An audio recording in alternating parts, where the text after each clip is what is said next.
On peut directement étirer les lettres pour en changer la taille, mais on peut également intervenir dans le petit rectangle où il y a marqué taille.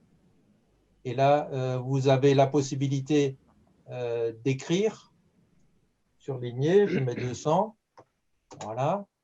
Mais je peux également, quand je mets le curseur, il se transforme en flèche droite-gauche, comme on a déjà vu avec d'autres outils. Hein. Je déplace avec la souris et les chiffres, ils augmentent tout seuls. Hein.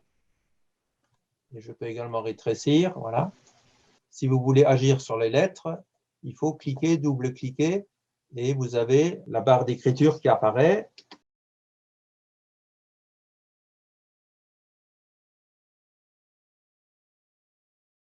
Voilà. Là, vous avez un outil pour faire un alignement, pour être bien centré par rapport à la droite et par rapport à la gauche. Et là, vous avez un autre outil qui vous centre le texte par rapport au haut et par rapport au bas. Vous avez également le gras, l'italique et le souligné, hein, qu'on peut désactiver ou activer. Voilà. Donc là, il m'a enlevé le gras et il m'a remis ça sur régular. Tout à l'heure, j'avais choisi bold, hein, donc on remet bold. On a également un outil d'aligner le texte à gauche, texte centré. Si par exemple, vous avez plusieurs lignes, là, je fais aller à la ligne, je vais marquer vendredi. Je voudrais que vendredi ne soit pas aligné à gauche, je voudrais qu'il soit aligné au centre, voilà. Je crois me souvenir que dans cette fonction-là, il alignera tout ce qui est marqué dans la fenêtre sélectionnée. Il n'alignera pas seulement cette ligne-là, il alignera toutes les lignes. J'ai une palette de couleurs. La présentation de cette palette, je ne l'aime pas trop comme ça, mais je vous en reparlerai tout à l'heure. Hein. Si maintenant je modifie la couleur, je peux choisir une couleur. Voilà, vous avez toutes les couleurs à votre disposition. On va prendre quelque chose de flashy. Voilà, quelque chose comme ça. Vous cliquez ici. Normalement, il change la couleur du trait, alors que là, il change la couleur de surface. Je pense qu'un trait, il n'y en avait pas. Je suppose que ça agit uniquement lorsque vos lettres sont entourées d'un trait. Et comme mes lettres ne sont pas entourées d'un trait ici, eh ben, elles ont disparu. Et là, c'est pour noircir.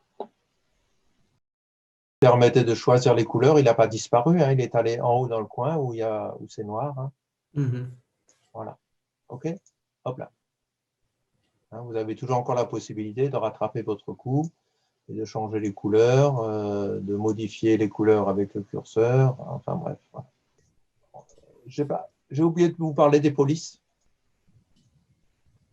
Donc vous avez tout ça comme police. Et Adobe a eu la bonne idée de fabriquer ses propres polices et de vous les proposer. Si, par exemple, en parallèle de votre film, vous voulez éditer un document sur papier et choisir une police que connaît Word, quelque chose comme ça, vous aurez du mal à la trouver sous le même nom. Il faudra trouver une police rapprochante parce que je pense que c'est pour des raisons de copyright. Adobe a décidé de ne pas utiliser les polices qui existent sur le marché. Il a créé les siennes.